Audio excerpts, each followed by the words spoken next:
condone first-degree murder, advocate cannibalism.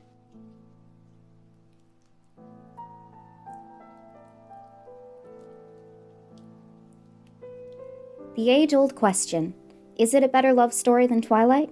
Twilight is the first book in the series of the same name by Stephanie Meyer. Published in 2005, the novel introduces Bella Swan, who moves to Forks, Washington, and falls in love with Edward Cullen, a 103-year-old vampire. My older cousin introduced me to the Twilight series in 2006 when I visited family one Christmas. Her obsession with these books resulted in hand-drawn, painted pictures of all the characters hung up around her room. I sat fascinated as she explained to me what she loved about each. And I think that's why I continue to have such fondness for this series despite what we'll get into. The first Twilight movie is an eternal comfort watch. I wish I lived in the alternate universe where Catherine Hardwicke directed the rest of the franchise. This one works as a supernatural teen comedy in the realm of, like, Diablo Cody.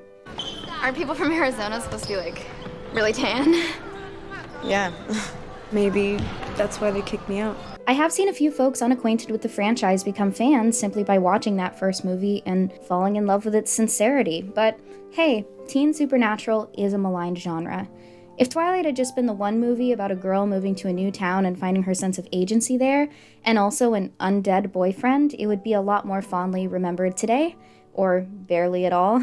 I even like the much aligned blue color scheme because, dude, that's just kind of what it looks like here. Plus, the soundtrack is impeccable. References to Forks and its undead residents punctuated my Washington State childhood. Hardwicke shot much of the film in and near my hometown, and it made me feel so cool to come from someplace the world seemed obsessed with, for a brief moment, at least. Twilight is my trash. I vividly remember my friends and I talking about those first two books in hushed tones at my birthday party, biting into a slice of pepperoni pizza, my friend looking me dead in the eye and saying, "Did you know that to vampires, pizza tastes like dirt?" But Twilight is also a weird franchise in ways that are relevant to monster movies in general. Flesh-eating movies, if you will. Meyer has said that the main influence for Twilight was Wuthering Heights. To be honest, her style reminds me less of the Brontes and more of D.H. Lawrence. Twilight is melodramatic and needs an editor, yet remains strangely compelling in the exact same way Women in Love is. It's not unprecedented, and in fact feels more aesthetically cohesive when you consider when Edward died. Plus, many of the typical conventions of both YA and Harlequin romance novels are missing from these books. Not all, but many. I kept my eyes down on the reading list the teacher had given me. It was fairly basic: Bronte, Shakespeare, Chaucer, Faulkner. I'd already read everything. That was comforting. And boring. Even when Twilight is enjoyable, that enjoyment is often found in unintentional hilarity. I was wearing my favorite shirt, sleeveless, white eyelet lace. I was wearing it as a farewell gesture. I didn't feel like mentioning that my stomach was already full of butterflies. Here, PE was mandatory all 4 years. Forks was literally my personal hell on earth. I ended up in my only skirt, long, khaki-colored, still casual. Okay, I bounced down the stairs. I'm decent. He was waiting at the foot of the stairs. Wrong again, he murmured in my ear. You are utterly indecent. No one should look so tempting. It's not fair. And my absolute favorite line. Eventually, I made it to my favorite search engine. Ask Yahoo, my favorite search engine, to type vampires. The first Twilight movie is the strongest in part because it's constructed as a Bildungsroman. At the start, Bella doesn't feel she fits in anywhere, partially because of her parents' divorce, but when she moves to Forks and gains wisdom through her experiences there, she realizes that she does have a place in this world, among the supernatural. And we come to realize over the course of the narrative that part of why Bella is so avoidant is her parentification. She has to be this cautious, discerning mini-adult, because it's implied her free-spirited mom wasn't always a responsible parent, and her dad, well, he's great, but he wasn't particularly involved. A lot of her actions serve to maintain her sense of control. For example, she doesn't want to ask her dad permission to go on a day trip with her friends to another city because it sets a quote-unquote bad precedent. Her struggle with intimacy is made more complicated by the fact that Edward is controlling. I hate that he's always giving Bella the silent treatment and being like, it's for your own good. I'm a killer. I don't believe that. It's because you believe a lie. I also don't like that he gives her orders, making decisions on her behalf and taking personal responsibility for her happiness, which often reads as abusive. How did you get in here? The window? Do you do that a lot? Just the past couple of months. Yet, although he could certainly qualify as abusive, I'm not sure he is exceptional in this regard. Feels like a bit of a moral panic, sad but true. In a world of Christian Greys and Ryle Kincaids, he's another.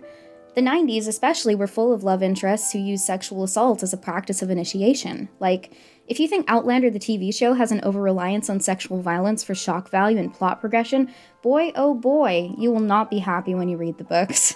Many romance and romance-adjacent authors write about victims falling in love with their rapists and abusers. It gets exhausting, and honestly, in comparison to many popular romances, Twilight is a nursery rhyme.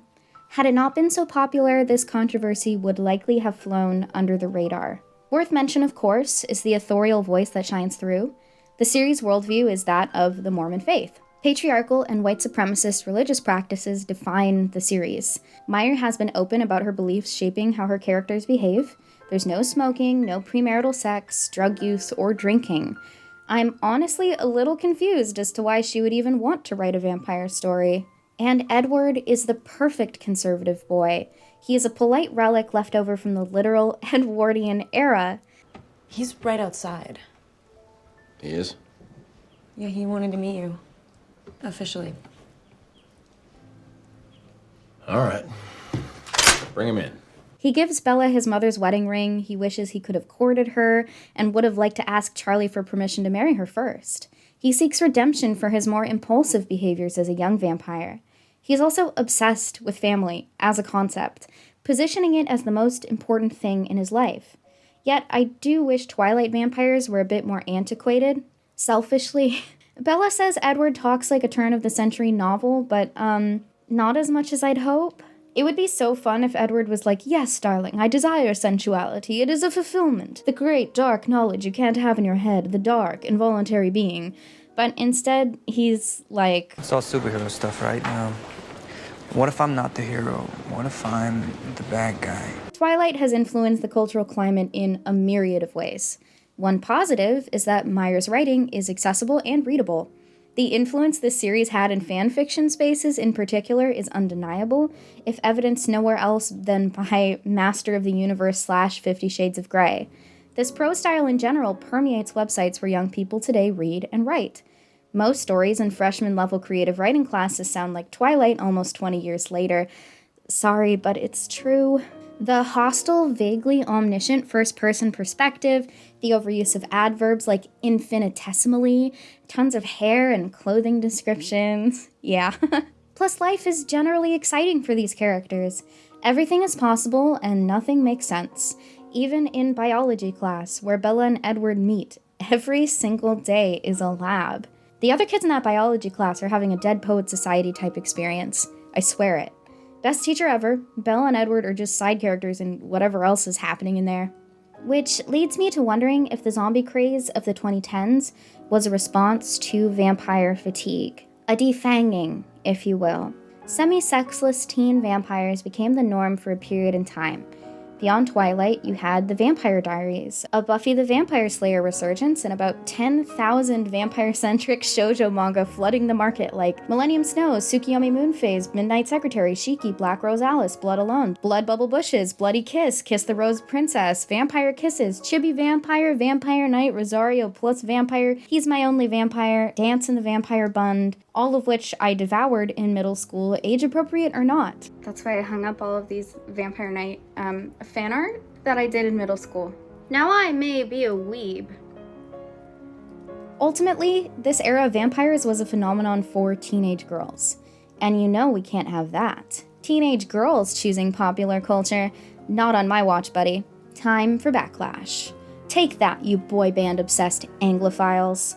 But before we cover the successive wave of zombie movies, I want to bring your attention to the fundraiser of this video and the real reason to criticize Twilight. The real-life Quileute tribe, who are not fictional and have been misrepresented as such, is currently located in a precarious tsunami zone. Any catastrophic earthquake to hit this region, which will happen sooner or later, could destroy a generation. That's why the Quileute tribe is preparing to save their tribal school and other critical community facilities by moving to higher ground, thereby preserving their heritage, culture, and lives. Tony Foster is a member of the tribal council. While government grants are paying for most of the new school construction, he isn't sure if they will get funding for the rest of the tribe to move and build new homes on land near the school. So it's not as simple as saying it's time to move to higher ground. No, it's really difficult for all of us to say we have to leave our home because of the climate. I'll pick up the kids later. Ann Penn Charles fears that day will come. I'm not going to move unless Mother Nature makes me move. But to honor her ancestors, she says she'll hold out as long as she can. You know, we signed over so much land to stay here. It'd be tough to give up our land down here. It'd be like taking our heartbeat and giving it a zap. And we'd be leaving our heart here within our areas that we all grew up in. Land this tribe never chose, but a home they may now have to leave behind. This is an especially worthy cause because those involved with the Twilight franchise have not offered to fund this project or any other. They have used, without any permission or respect, the name of the tribe without offering so much as royalties. All this while taking creative liberties with their real myths and histories. Please consider making a donation during or after you watch this video. All donations are tax deductible, and it would mean the world to me to see my work make any sort of difference. And please visit QuileuteNation.org to find out how you can get involved today and learn more about this nation's beautiful true heritage. My dad and I took a trip up, and we were humbled, especially by the sorrowful revelation that the tribe did not profit from Twilight, while the films in contrast made millions. As a Washingtonian who grew up enjoying the series alongside Indigenous friends and classmates, it was heartbreaking, albeit unsurprising, to reconsider the role of the Quileute therein. It's a series in which Indigenous men are sexualized and written to be short-tempered, superstitious, and hypermasculine. The Cullens, in contrast, remain reserved and abstinent, cool in both mannerism and appetite. Vegetarian vampires.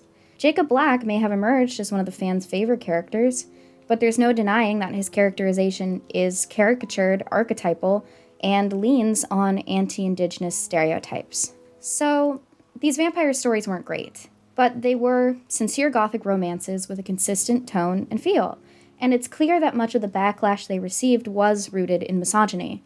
Whereas zombie movies often feel reactionary and leave me disappointed in their wasted potential. Of course there are exceptions.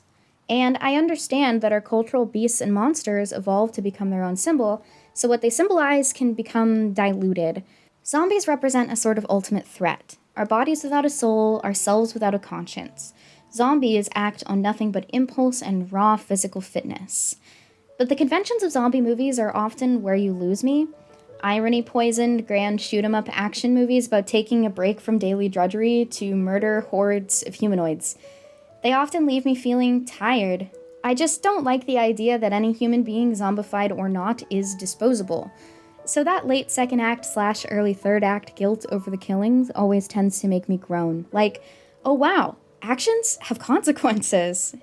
Who would have thought? Wait! It's what I deserve. No. No one deserves this. I've got a one-shot cure. It was meant for me, but we've all got to change. You can too. And that's the thing with zombie narratives. They often come with the idea of a cure. This built-in notion that it's okay to kill everything in sight, up to a certain point when it's no longer okay. Because now there's a vaccine or some other form of recovery. The line is usually hard drawn with a pivotal appeal to pathos, but foresight, abundant in vampire narratives, is lacking. Characters that survive the initial wave usually do so either by abandoning or appealing to that sense of intuition.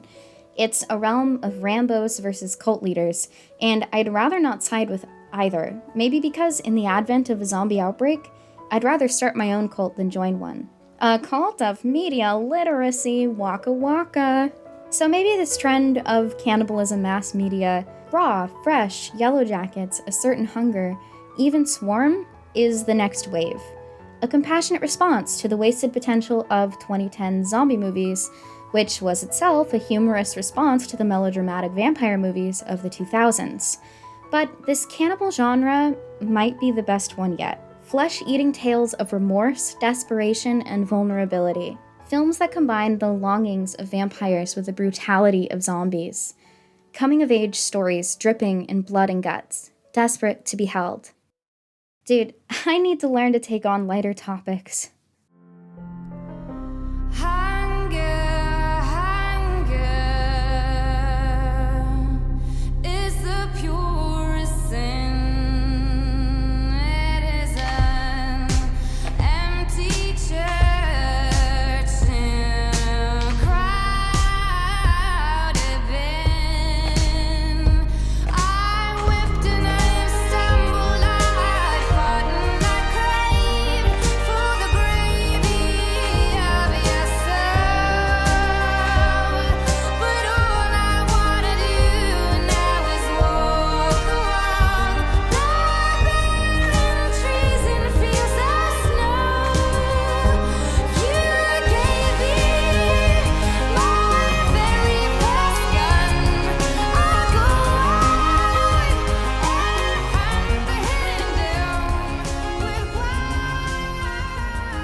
This video brushes up against some pretty controversial films. Cannibal Holocaust, Last House on the Left, The Virgin Spring.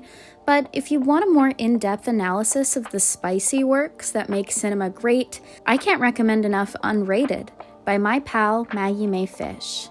There are so many films I love that I just can't talk about on YouTube because they contain... That's why I'm making my new show, Unrated, where I explore the true history of sex and sexuality in film and the powers that be who tried to censor it. But you won't find Unrated on YouTube because it's only on Nebula. Just like my video on the phenomenon of Disney adults and what their prevalence says about our media landscape. You can only find that on Nebula as well. It's a blessing and kind of a miracle that I get to cover such dark topics on a public platform. When I told my friends I was doing a video about the history and context of cannibalism in film, they thought I was nuts. I know this video will probably get demonetized and age restricted, but I also know that Nebula's got my back. I'm beyond grateful and excited to be working with a company that believes in creating works with integrity. Works like Maggie's and other voices you'll hear in this video, like LadyKnightTheBrave and Lily Alexandre. With Nebula, I know I won't have to sacrifice quality analysis because of false copyright claims or age restrictions. I've got merch in the works and a brand new fancy schmancy editing computer, all because of your support. In the future, you can expect more Nebula exclusive content from me, and potentially some new originals. Can't wait to tell you all about it. There's honestly never been a better time to join, because with my link you'll get 40% off annual plans and access to Nebula classes, where creators give high quality lessons on their creative processes and intellectual interests. Nebula's doing something a little different right now that I think some of you folks might appreciate. For this month only, Nebula is offering a lifetime membership. For a one-time payment, not a subscription, you can watch Nebula forever. Why are they doing this? Well, people asked. The company is growing, and increasingly ambitious originals, like mine, are in need of funding and, well, creating. The regular subscription is probably your cheapest and easiest option, but I think this lifetime thing is a really cool opportunity for those who can afford it. And I love that Nebula is willing to experiment a little. If you go for the lifetime subscription, consider it an investment in works like mine. I would love to be able to gain a little financial security and continue pursuing my creative projects. If you're interested in supporting that in any way, thank you. So, what are you waiting for? Use the link pictured here and in my description. On to the video. Something really weird is happening to me. What's going on? Frank fed us human meat, and we got the hunger. The hunger? Mm-hmm. That's how you become a cannibal, D. Look, you get one taste of delicious, delicious human meat. None of this stuff ever satisfies you ever again for the rest of your life. Since I first saw Luca Guadagnino's Bones and All in theaters last November, I've become sort of a Bones evangelist. Critics praised the film, which even received a 10-minute standing ovation at its Venice premiere. But Bones and All underperformed commercially. I sat in the theater with my dad, a bag of Sour Patch Kids, and a group of gals giggling every time Timothée Chalamet removed any piece of clothing. Hi, editing Lola here. I had to switch between microphones when I re-recorded some of these lines, so apologies for the audio discrepancies. Enemy number 1 is the cat who broke the cord by knocking it off of my table. If you see her, she's a wanted criminal, no mercy, etc. But even the star power of a shirtless Chalamet was not enough to endear American audiences, wary as we are of cannibalism narratives. My co-writers, Nylijah and George, have been especially eager to write about cannibalism for some time now. They're both working on cannibal-centric projects of their own. Nylijah is working on an independent film that follows a young woman struggling with social isolation and a binge eating disorder, becoming obsessed with a guy who she may or may not eat.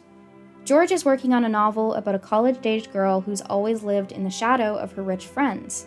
When a mysterious new girl comes to town, it becomes clear that whoever, or whatever the new girl is, her presence is a danger that threatens to tear apart her protagonist, perhaps literally. Also, she's an absolute expert when it comes to navigating those finicky cannibalism quests in Fallout New Vegas. Is it really so hard not to engage in cannibalism? My goodness.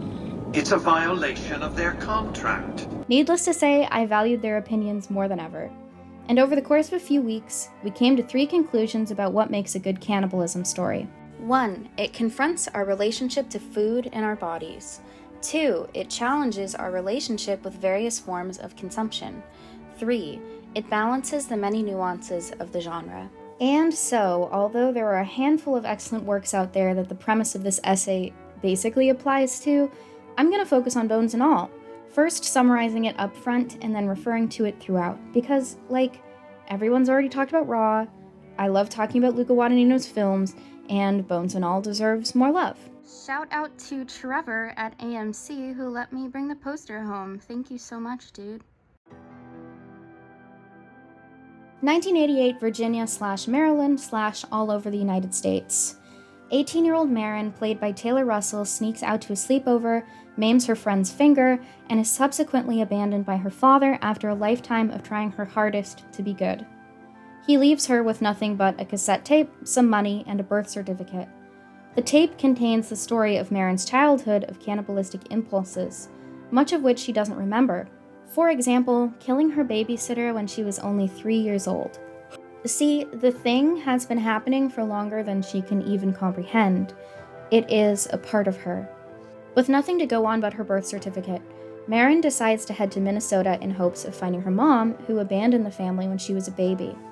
At a bus station early on, she is approached by Sully, an odd but seemingly harmless man who, like Marin, is an eater. As in, someone who eats other people. Only, Sully's method is to smell for people who are about to die, and then consume their bodies. He does not, as a practice, kill. He invites Marin in to eat a dying, then dead woman, and they have an after-dinner conversation about what it is to be an eater. Sully shows Marin his trophy, a rope woven from the hair of each person he's eaten. Marin, understandably, gets freaked out and leaves despite Sully saying he wants to take care of her. In Indiana, Marin recognizes a fellow eater by his smell. Lee, played by Timothée Chalamet, gets into a fight with a guy harassing a woman at the corner store. Hear this, you dumb hoe! Don't talk to her like that. Hey! You're out of control, buddy. You with the store or something? No, I'm not at the store, but I'm gonna escort you out of it. They take it outside, or rather to an abandoned building, where Lee ends up murdering and eating his opponent. Marin then approaches him like, hey, I recognize that we're the same type of messed up. And Lee is like, cool dude, I'm gonna steal this guy's truck, and if you want to come along, you can. So they spend the night together in the man's vacant house, kiss, needle drop.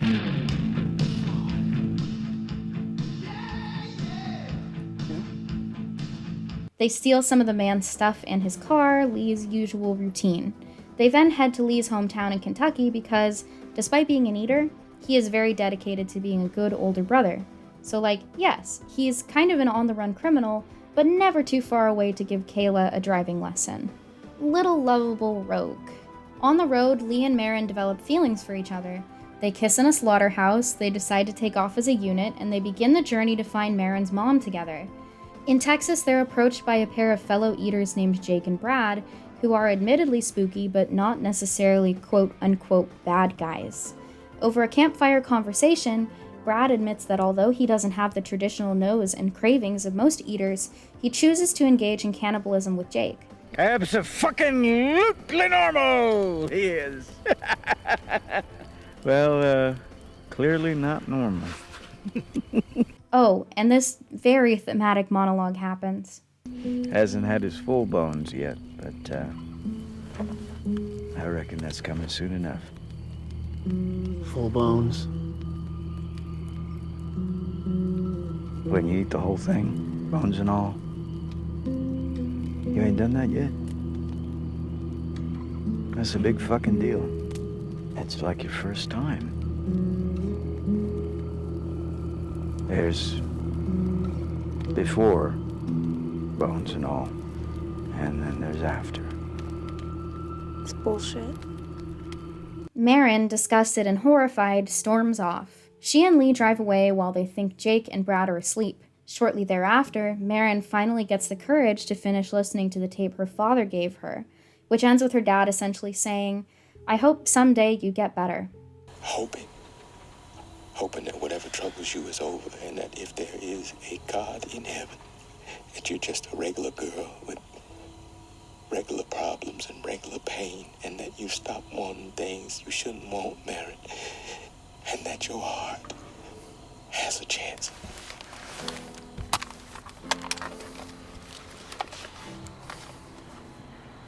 I knew that's how it would end. I hope you get better.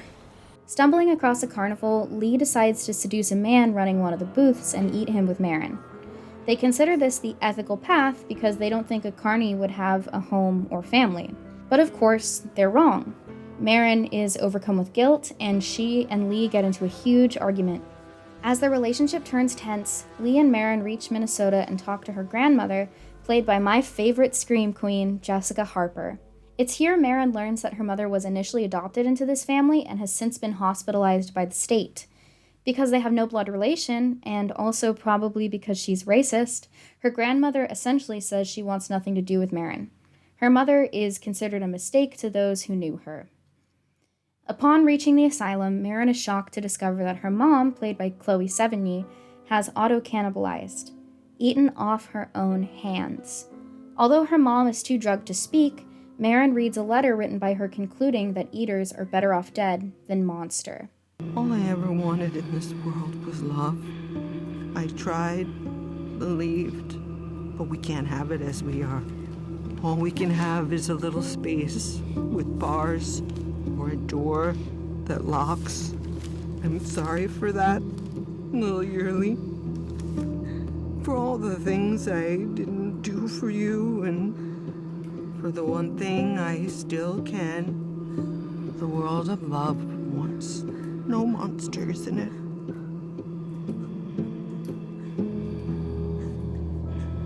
So let me help you out of it. Marin's mother attacks her, and she narrowly escapes.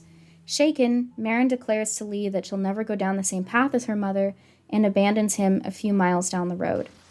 Shortly thereafter, now on foot, Marin is approached by Sully, who has, unbeknownst to her, been stalking her this entire time.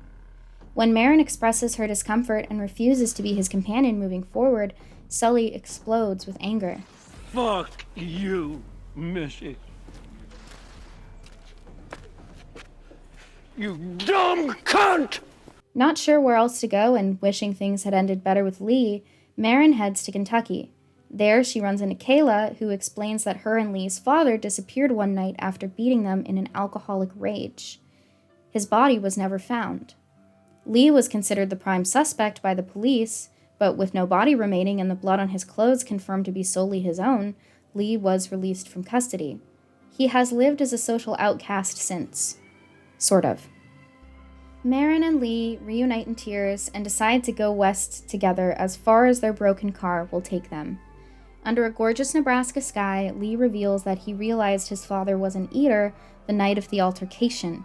Lee knew in that moment that he was truly his father's son, and that only one of them would emerge alive. And so, he ate his father, bones and all. What did you do? the fuck up. And it felt fucking great. And I felt high as a motherfucker.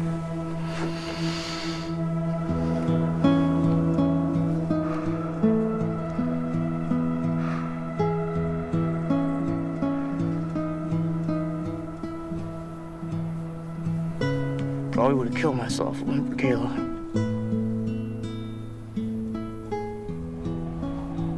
I feel like I should have, No, stop. I would have done the same thing. Lee and Maren declare their love, deciding to abstain from cannibalism by helping each other through the rest of their lives. They aspire to live like normal people, supporting each other both emotionally and financially. They move to Ann Arbor, Michigan, where Maren gets a job at a university bookstore. For a minute, just a minute, it feels like home. But of course, there can be no peace for monsters. Upon returning home one day, Maren finds that Sully has broken in, and he taunts her with a knife. When Lee returns, they work as a team to kill Sully, but Lee is fatally wounded in the struggle. Digging through Sully's satchel, Maren finds that Kayla's hair has been added to the rope. As Lee dies in Maren's arms, he begs her to eat him, bones and all. At first, Maren refuses, but eventually gives in. The film ends with Lee and Maren embracing under the sky as Trent Reznor's original song, You Made It Feel Like Home, written for the film, plays softly.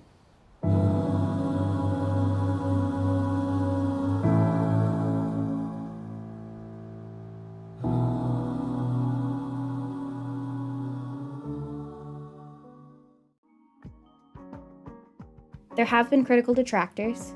Some of them have made thoughtful points that inspired me while writing this essay. But I also saw one specific comment repeated. The cannibals finally have their Twilight. The dialogue is beyond hokey. Why a Twilight-level romance? And the climax of the film relies on a level of absurdism I am not sure is intentional. Never saw any of the Twilight movies, but this is more or less how I imagine them. Painfully earnest youngsters vacillating between horniness and violence, with some facile moral reckoning thrown in now and then for variety's sake. Bones and All is art house Twilight. This response was frustrating to read because A, what year are you stuck in? Twilight came out when I, an adult, was a child. We are solidly in the era of Twilight retrospectives, no? My trip to St. Helens to get footage for this video was awkward and semi-haunted in particular. At times, it felt like I was navigating a dead mall. It's a beautiful town. Wow, St. Helens is crazy beautiful. One of the most beautiful I've seen in the States, but Twilight mania has ended.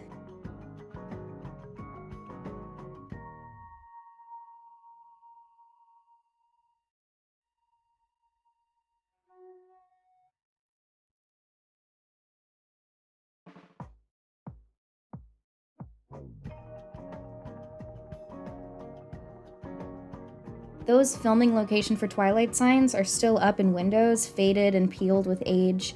At these sites, you're more likely to see signs pleading with fans to stay off the grass than actual fans. Bella Swan's house is now an Airbnb that you can rent for the night, but it's still marked as a private residence. Honestly, the vibes around here have been very Twilight hasn't been a thing in forever. It's 2023, what are you doing here, you weirdo? Get off our property. Picture taking from the road is allowed, but approaching the premises is far from encouraged.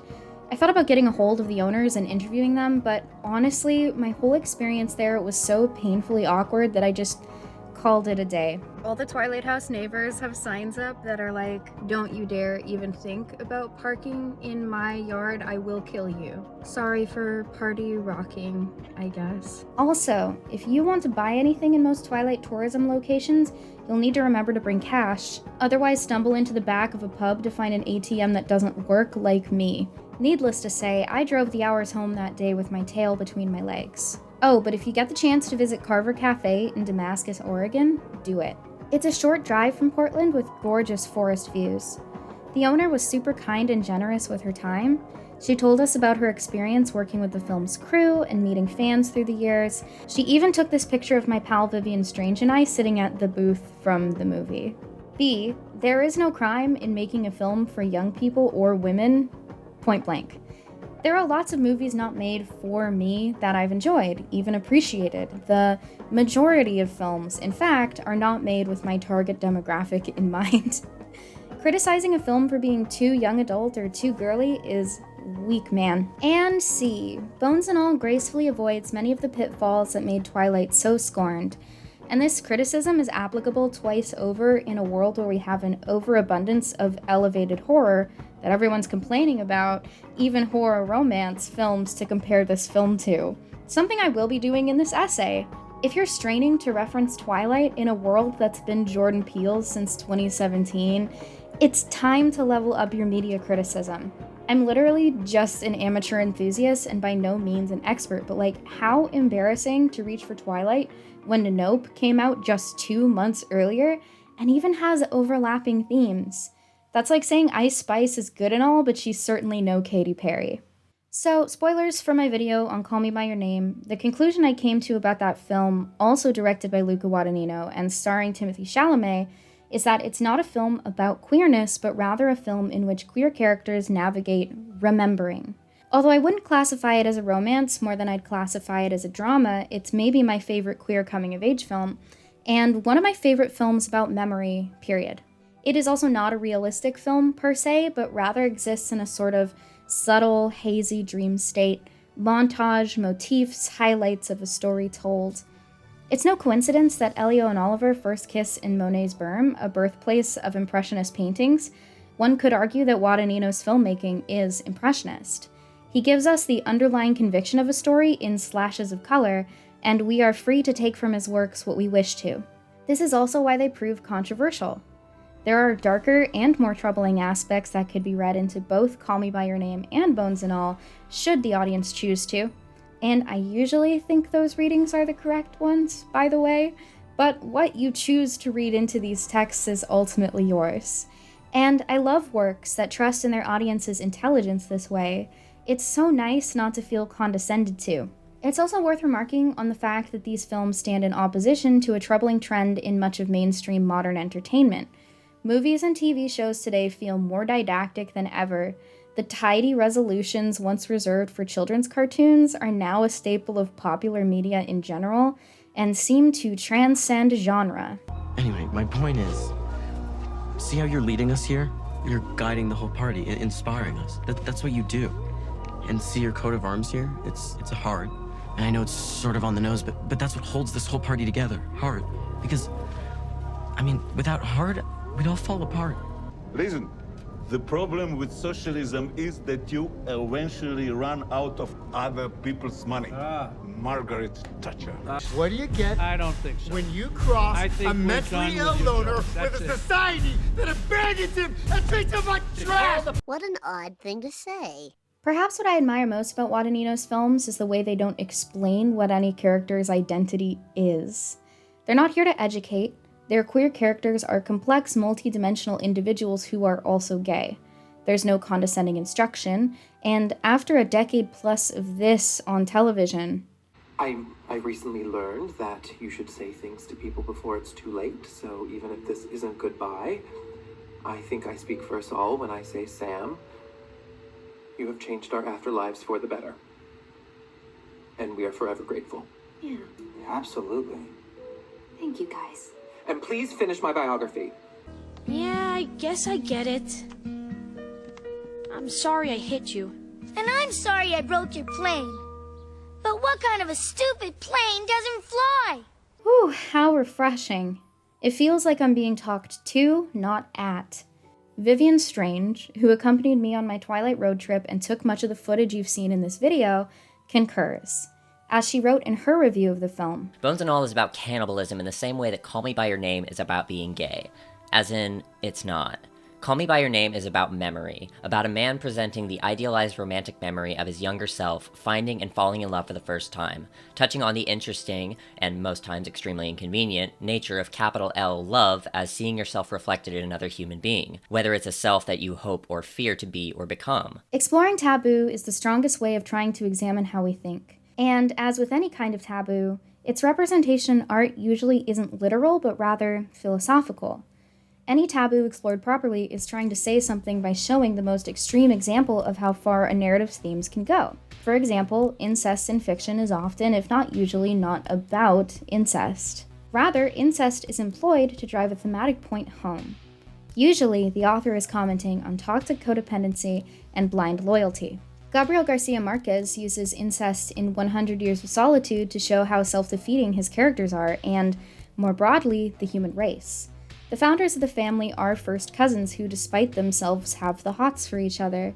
The downfall of the family is brought about by an aunt and a nephew who unknowingly end up obsessed with each other, and the romance begins with this interaction. "Hello, cannibal," she said to him.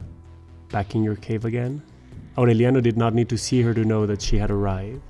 She put her elbows on the table, so close and so helpless that Aureliano heard the deep sound of her bones, and she became interested in the parchment. Yet, despite the very real risks this creates, the Buendia family is too ashamed to disclose to each other their many mistakes, affairs, and attractions. The lack of transparency about parentage only feeds into further incest. People who think they're not related date their relatives because they feel inexplicably close to them, only to later discover the horrible truth. Just another reason the title mentions solitude. The family is so emotionally distant and detached that they can often only register sexual interpersonal attachments. And this is their undoing when a child is born to them with a pig's tail. Yeah, because of the guy with the pet name Cannibal. Pop culture example. Game of Thrones was trying to say something with its incest in early seasons. Jaime and Cersei's incestual relationship is supposed to be as strong a representation as possible of two people entwined in toxic codependency. But the writers also didn't think themes were important, so you tell me if it works in the long run. You can even see this dynamic portrayed in Zizek's famous Abercrombie & Fitch ads. There can be no friendship between twins. They are too close. So the only way for each of them to maintain his identity is to liquidate the other. A friend has to be outside my reach, beyond my grasp, and there can be no friendship with someone I am not ready to betray. A friend is someone I can betray with love. And to be clear, shock and discomfort is the intent of these narratives.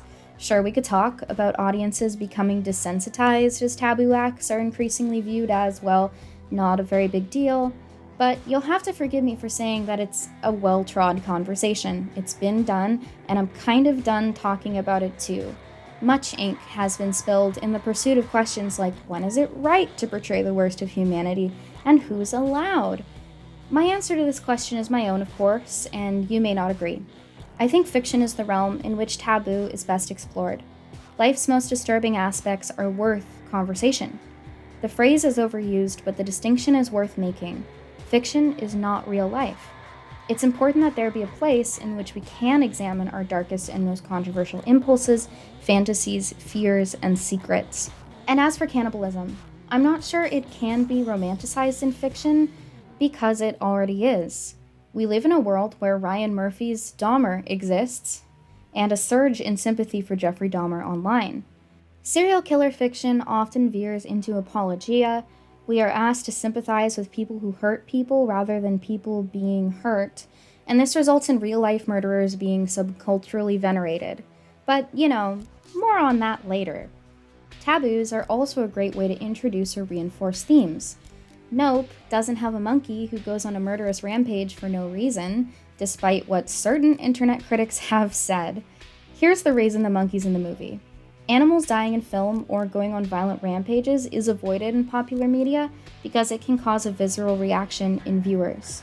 Thus why the website Does the Dog Die has that title. If a movie has a monkey, generally the audience doesn't want to see the monkey die. But Nope is a deconstruction of our obsession with spectacle and what we sacrifice to be seen. It shows cruelty against animals as a hard daily truth because it is. So, Gordy the monkey goes crazy, killing and disfiguring indiscriminately.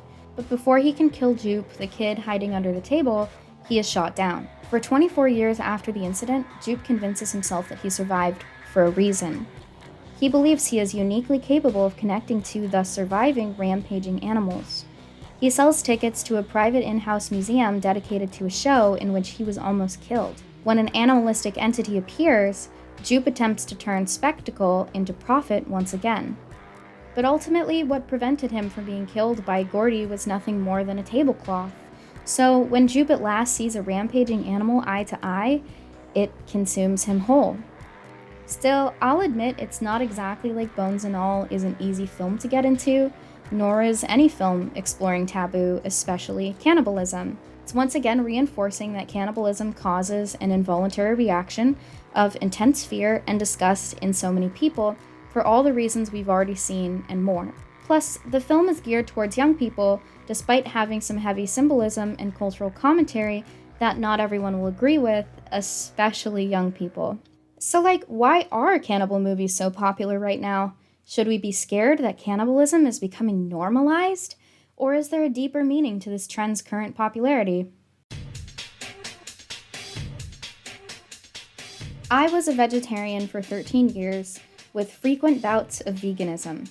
My dad and I had always had a habit of watching documentaries together, and, I went through an extremely Lisa Simpson phase in which I felt betrayed by my society's love of meat and imposed my beliefs on anyone who would listen.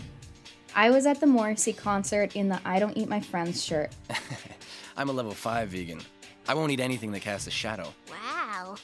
Even being an Anthony Bourdain stan and a home chef who received a proper knife for Christmas, I'm still much more comfortable working with ingredients like butter beans and nutritional yeast. Maybe it's because I have struggled with contamination anxiety from a young age, but was only recently diagnosed with OCD. I think a lot of my angst manifested in the idea that eating flesh was inherently immoral and would kill me inevitably via E. coli or various spongiform encephalopathies. Is my fascination with cannibalism narratives a contradiction, or perhaps a manifestation of these anxieties? It's possible, but I also learned that Camille DeAngelis, the author of the book the film is based on, is herself vegan. Welcome to No Bones at All, a video series in which I will be sharing my life as an ethical vegan with you. It was, in fact, her initial reconsideration and reconciliation with flesh eating that inspired her to write the book, at least in part. As she wrote in her acknowledgments, when people who know I'm vegan hear I've written a novel about cannibals, they think it's bizarre, hilarious, or both. The short version is that I believe the world would be a far safer place if we, as individuals and as a society, took a hard, honest look at our practice of flesh eating, along with its environmental and spiritual consequences. And the novel Bones and All is more so defined not by eaters, but by the people that make them hungry.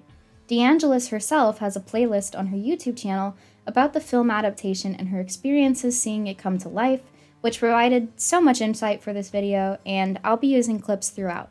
In my fiction and my nonfiction, I'm definitely interested in examining taboos. So, what thoughts are you afraid to think? What questions are you afraid to ask? Why do you believe what you believe, and why are you invested in continuing to believe it? How have you constructed this particular identity, and how might you disassemble and reconfigure that identity in a way that will lead you to a much greater sense of satisfaction in life? I like to be made to feel uncomfortable in a way that leads me to a place of insight. And I want my writing to have that sort of catalytic effect for everyone who reads it. As for caring about the reception, I don't care if someone hates the book and leaves a 1-star review on Goodreads. It just means that my book was not for them, and that's fine. Not every novel is going to be for every reader. I care that the readers who are meant to get it do get it. That I, through my work, have helped them to reveal something of intimate significance to themselves. This got me thinking about flesh as perhaps the taboo that connects all other taboos. And in a world where many are disconnected from their physical form, cannibalism puts starkly in front of us that our body is ours. Cannibalism is real, visceral, and material. Eating is something we must do to take care of our bodies, yet it is to some degree intrinsically violent. I think that realization is one of the first reckonings many of us have with consumption as a global phenomenon, mostly beyond our control. I distinctly remember being 10 years old and crying in the shower because Everything seemed to be the result of someone suffering somewhere. It was maybe the first day I realized I was attached to a body, just like everyone else. So, how do we perceive the body?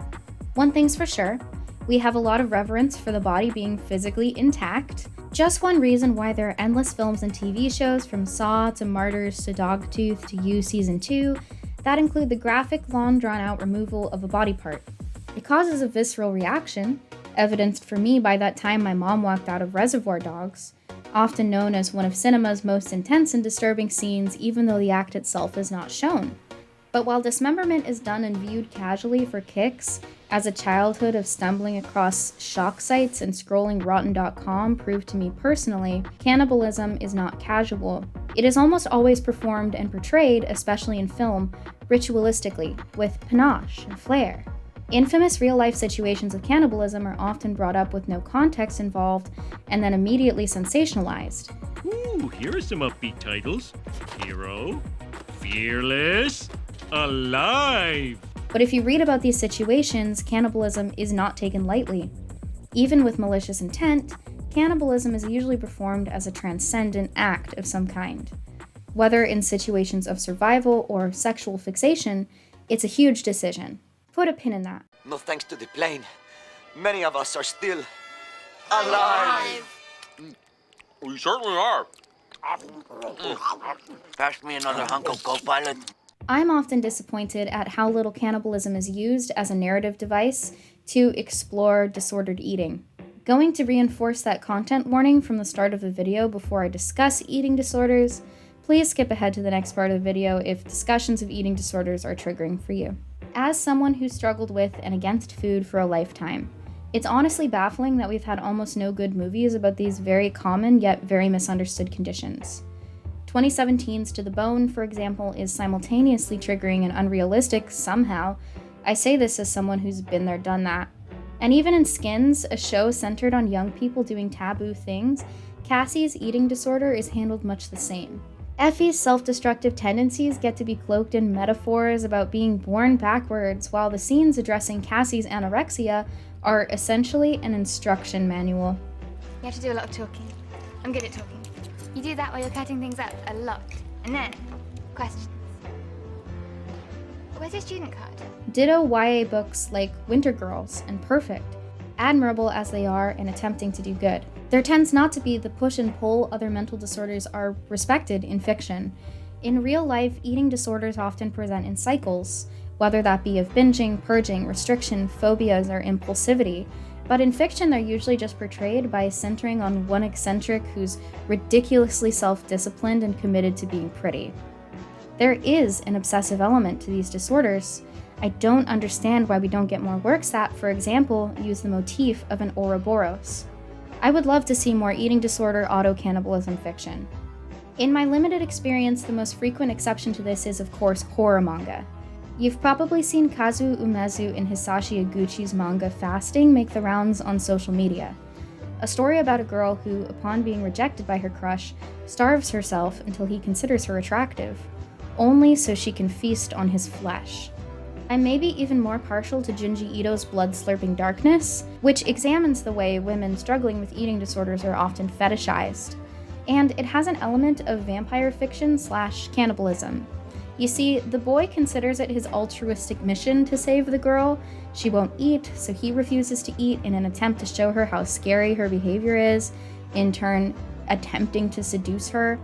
When that doesn't work, because she's actually got a serious illness, you insufferable asshole, he resorts to an army of vampire bats.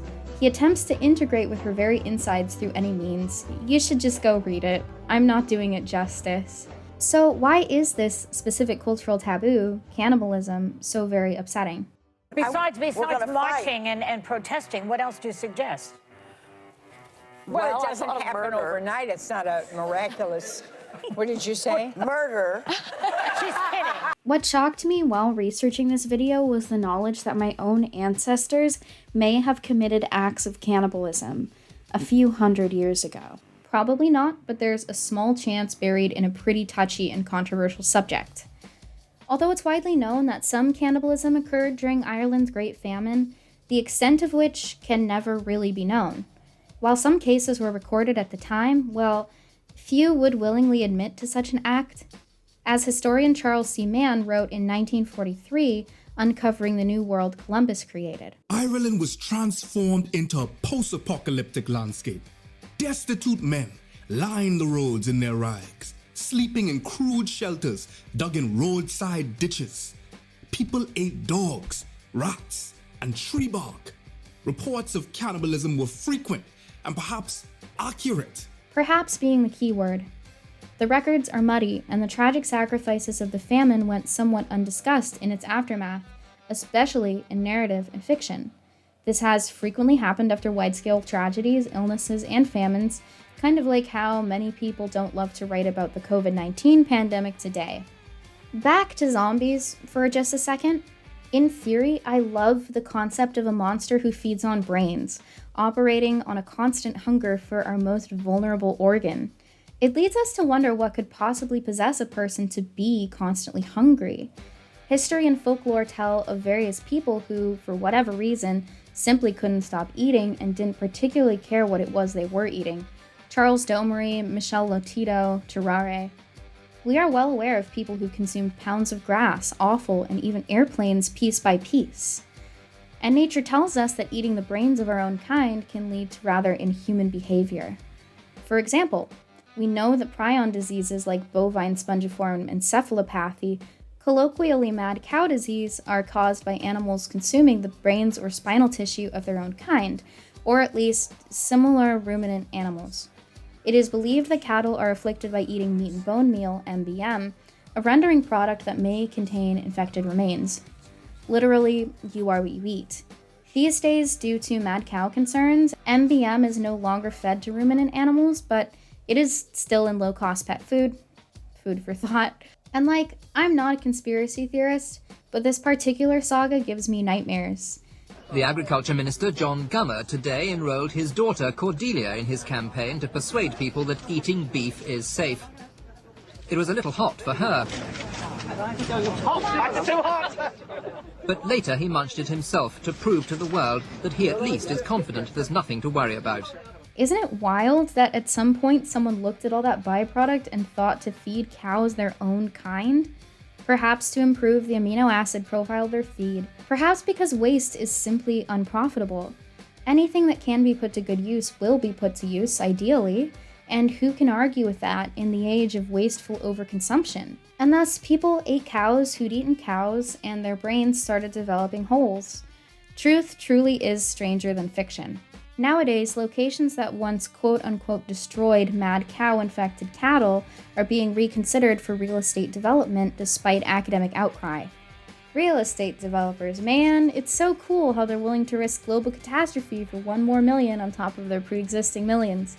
Of course, should something happen, these developers won't be the ones suffering the consequences. They'll be yachting or something. My tragically British girlfriend suggested I write, and I quote, they'll be punting the premium toff holiday activity.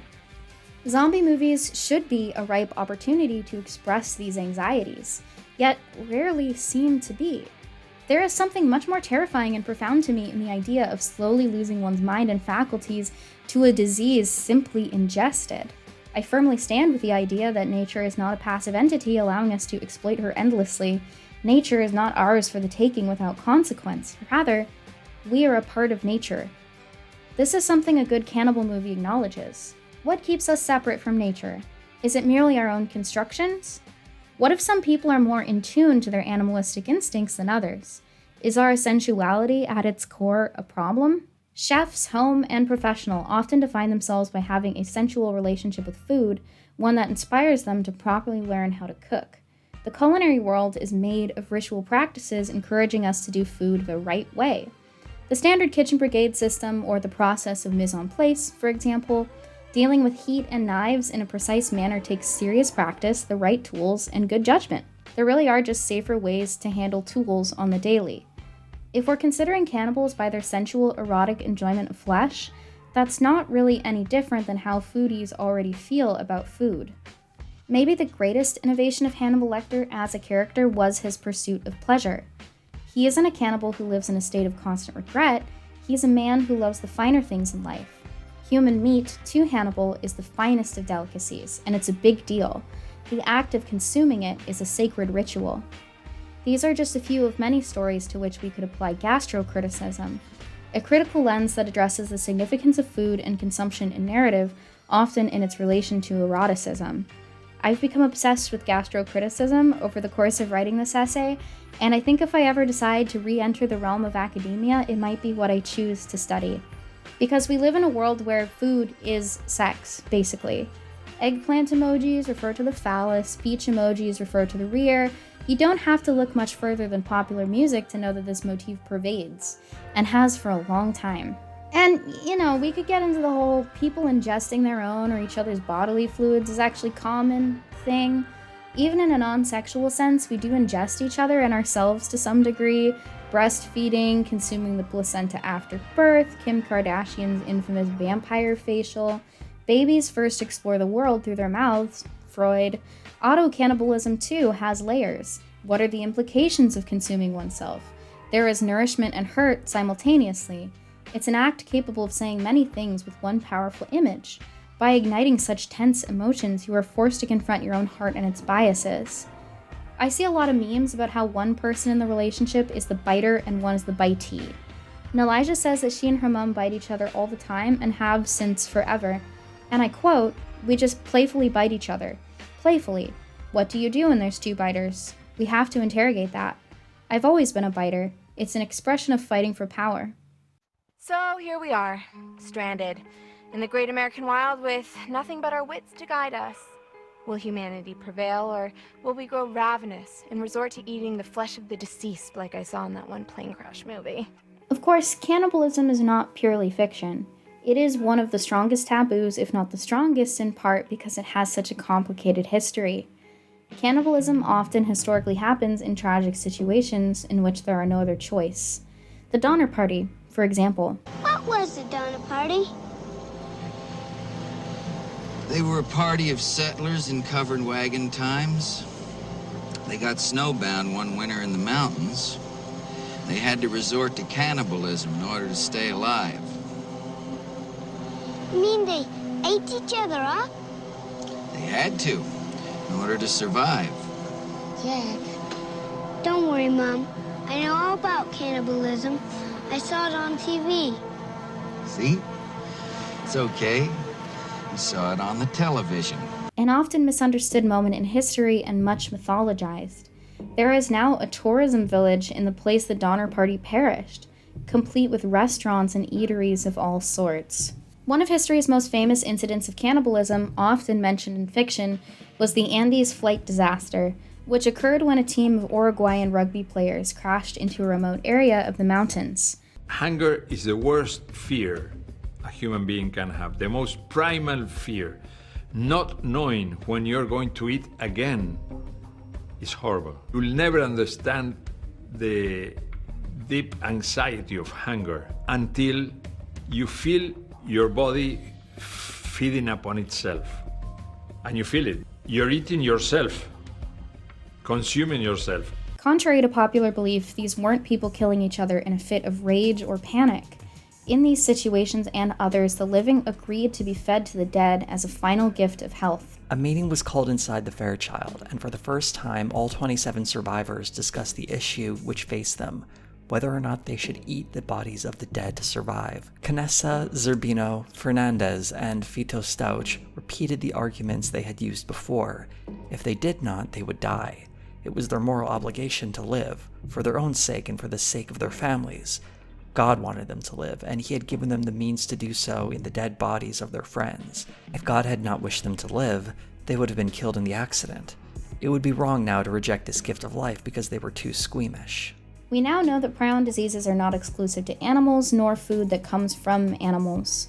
Humans who eat the brain matter of their own kind have been subjected to this fate as well. Often mentioned and sensationalized is Kuru, a rare neurodegenerative disorder which was present only in Papua New Guinea's Foray people. Funerary cannibalism was widely practiced here. The belief that the consumption of one's dead loved ones could help free their spirit from its flesh. Since funerary cannibalism is no longer practiced by the Foray, and a long incubation period has passed without incident, Kuru is most likely an extinct disease. Cannibalism is in fact tied to important funerary practices in several different cultures. Regardless of the health risks involved, the act itself in this context is used as the ultimate form of honoring someone. Tragically, these were practices taken away from people through imperial violence. Much of what they held sacred was made illegal and destroyed through force. When I read about these situations, whether sacrificial or funerary cannibalism, I only see love. Giving your life for your friend. There's nothing more beautiful than that. Cannibal films also occupy a unique space in the history of film.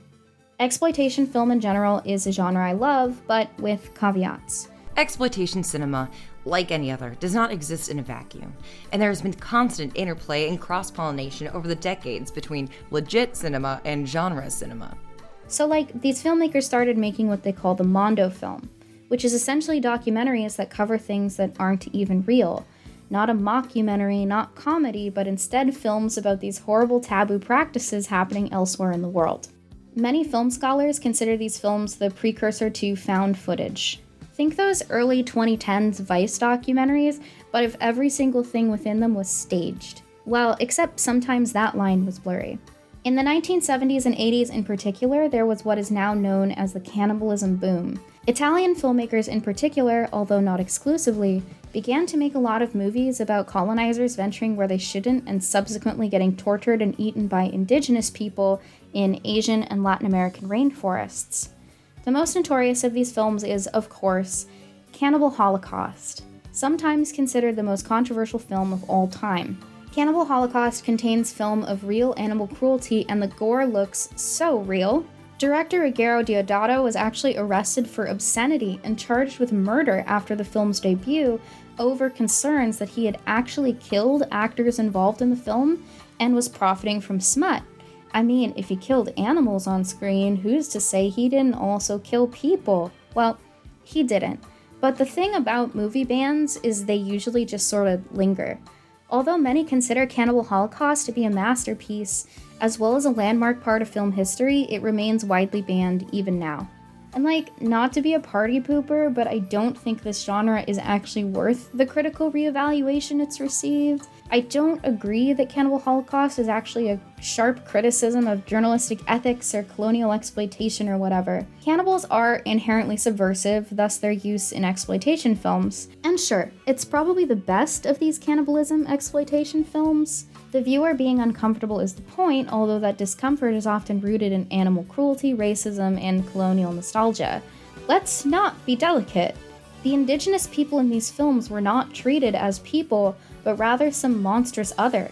Really, cannibal exploitation films in general are dominated by a terrifying other. We're not meant to sympathize with the cannibals, but rather with the colonizers being tortured and eaten, and frankly, I find that tough to do. Anyone trying to exploit the rainforest is de facto a villain in my books, oh, you want to pollute the most beautiful places on Earth, and then film the people who live there with the deliberate intention of making them look bad? Man, you are the worst. And fictional cannibalism has been long used as a justification for evil. These roots run deep. There stood slavery, glaring frightfully upon us, its robes already crimsoned with the blood of millions, and even now feasting itself greedily upon our own flesh. I'm calling this section of the video a Delectable Gristle because it was the hardest for me to research and edit. Tough to chew, nearly impossible to swallow, for not all cannibalism is motivated by love. Cannibalism is also the ultimate form of control. To consume someone is to dominate them entirely. You have forced them to become a part of yourself. What better way to annihilate the threat of one's terror, I'm speaking of white terror here, than through consumption, a permanent taking in of that which horrifies, that which embodies the threat of self and communal annihilation. While it is true that funerary cannibalism is a real practice in certain cultures, cannibalism rhetoric has often been wielded as a justification for colonial violence, regardless of whether or not it was actually practiced. Cannibalism was often given as the reason for colonial genocide and destruction in the Americas. You probably already know that Christopher Columbus was a genocidal murderer. But of the many atrocious things he enacted, you may not know that he was also the man who started the rumor that the indigenous people he encountered were monstrous cannibals. On his way back to Spain in 1493, he wrote a letter which was the status update of its day. He said, "Thus I have found no monsters, nor had a report of any, except in an island, Carib, which is inhabited by people who eat human flesh." This letter was published across Europe and was basically the 15th century equivalent of a viral meme. Short on facts and big on flash. We've already established that cannibalism has been practiced in various cultures around the world and throughout history, mostly in ceremonial contexts. But the idea of human meat as a widespread protein for pre-Columbian American indigenous people is no more than a myth. This topic is widely debated, so I hopped on a JSTOR and cracked open some of my undergrad Latin American history textbooks, just to be on the safe side. Here is what contemporary scholars understand. Reports of ritual sacrifice, sometimes including ceremonial cannibalism, were greatly exaggerated and twisted by Columbus, Cortez, and other shady contractor types who hung around them. I'm not using the term conquistador at this time because it is a loaded term, often used incorrectly, and it grants some pretty, evil historical figures undue respect. I don't read The True History of the Conquest of New Spain by Bernal Diaz del Castillo. But if I ever see that cheeky motherfucker. This cannibalism rhetoric was then used as justification for genocide against indigenous peoples because the act of cannibalism, it was argued, made them less than human. And if someone is less than human, you don't have to treat them like human beings. The idea that these groups were cannibals, specifically the Kalinago, has recently seen a revival through some pretty irresponsible academic publications who on shaky grounds are trying to prove that the Kalinago truly were cannibals. I first read about this in a University of Oregon publication back in 2021. Dr. Scott Fitzpatrick, Associate Director of our local Museum of Natural and Cultural History, had the following to say. These old tales have no basis in scientific fact, the tools they're using to explain this have no merit, and their erroneous suggestion of cannibalism is harmful to populations living today who are of Carib descent. He is one of a coalition of scholars who've since rebutted the paper's findings in their own research. Conversely, colonizers were often the ones doing cannibalism. Cannibalism and institutional hunger whites have inflicted on people of color has been kept shamefully secret. First, let's examine this new wave of cannibalism media in its current historical context.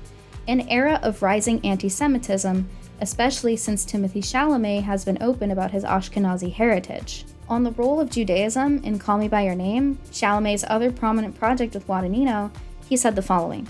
It wasn't something I could verbalize or understand in a conscious domain, but rather there's something inexplicable about it that is a driving force in the film. Baby's first cannibalism stories are often rooted in fairy tales like The Juniper Tree or Hansel and Gretel, and the anti-Semitic roots of these fairy tales can't be ignored. The brothers Grimm write how the witch locks up Hansel in a stall outside of her house to be fattened up so that she can eat him. Cannibalism, or the threat of being devoured, is the third and final obstacle that Hansel and Gretel are confronted with. In other words, if the witch must die, the reader needs to be convinced that she deserves to die. Murder in and of itself is not an unforgivable act if committed under circumstances the audience might relate to, but consuming the flesh of a child is always presented as beyond reprehensible. Since approximately the 1400s, innocent Jews have been falsely accused of murdering Christian children and using their flesh in ritual sacrifice. And often this practice is tied to accusations of cannibalism.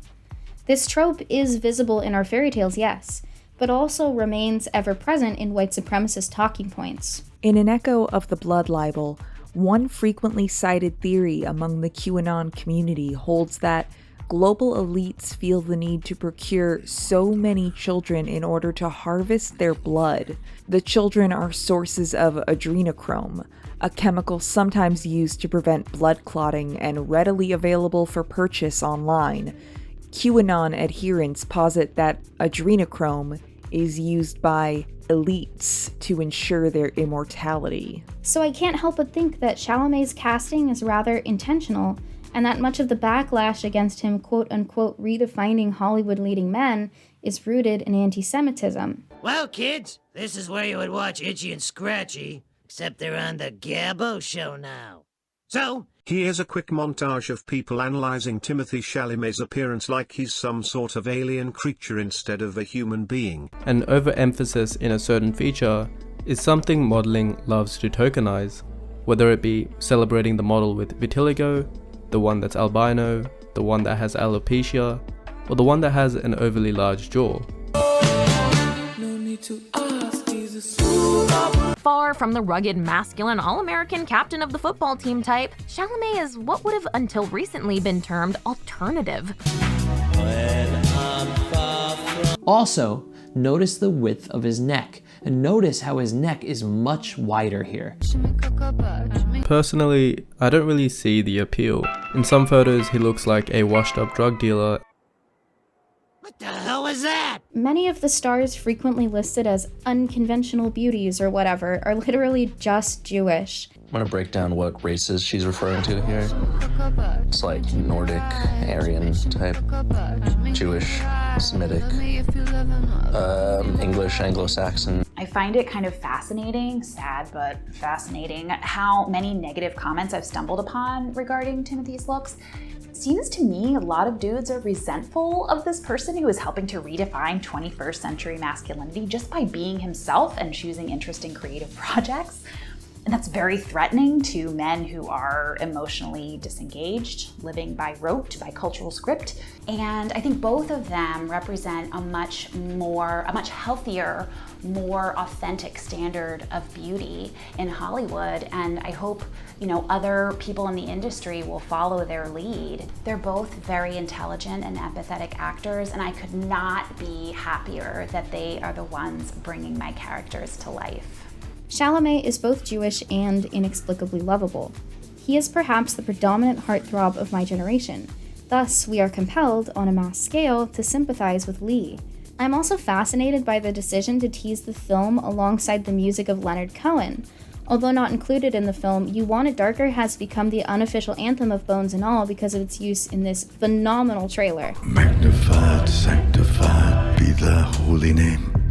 Vilified, crucified in the human frame. You want it darker. I see significance in this song choice. The Hebrew sung here translates roughly to "Here I am." The prayer is sung as an invocation.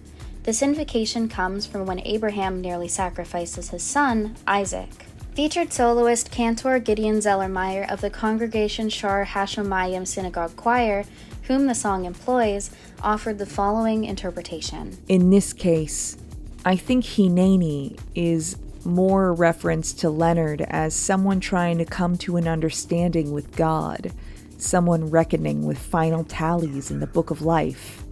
Here I am ready. Hineni, that declaration of readiness no matter what the outcome, that's a part of everyone's soul. We all are motivated by deep impulses and deep appetites to serve, even though we may not be able to locate that which we are willing to serve. I've never thought of myself as a religious person. I feel that this is a vocabulary that I grew up with. This biblical landscape is very familiar to me, and it's natural that I use those landmarks as references. Shortly after the release of the song and its eponymous album, less than 2 months, in fact, Leonard Cohen declared to The New Yorker, "I am ready to die," and then did. I said I was ready to die recently, and I think I was exaggerating.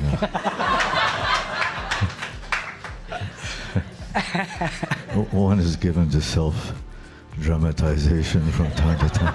You Want It Darker is a thoughtful choice for a film in which a young Jewish man faces death bravely and sacrifices his body to those whom he loves. And on the note of casting, the girl he loves isn't just any American girl. Bones and All is specifically the story of a black girl navigating a landscape intrinsically hostile to her. This is random, but it means a lot to me that they chose a woman of color to portray Marin. While reading your book, I related a lot to her personality, and to see Taylor in the role makes me feel seen even more somehow.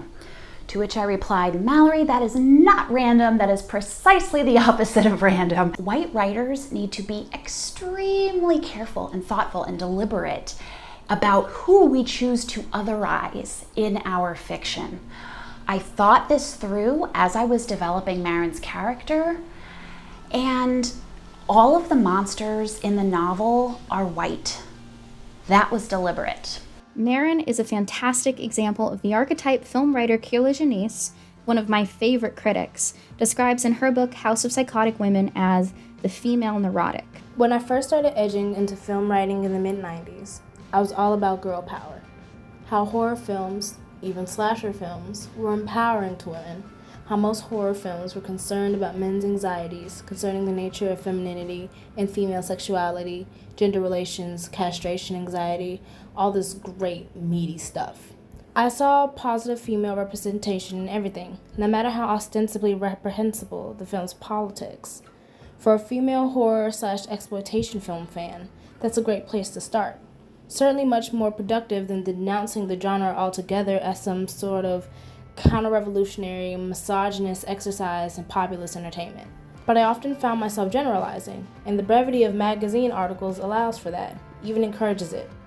Unlike her comparatively lauded male counterpart, the eccentric, the female neurotic lives a shamed existence. But the shame itself is a trap, one that is fiercely protected by men and women alike. Marin lives in a world of constant shameful rejection. Her father leaves her at 18, and her mother attempts to kill her.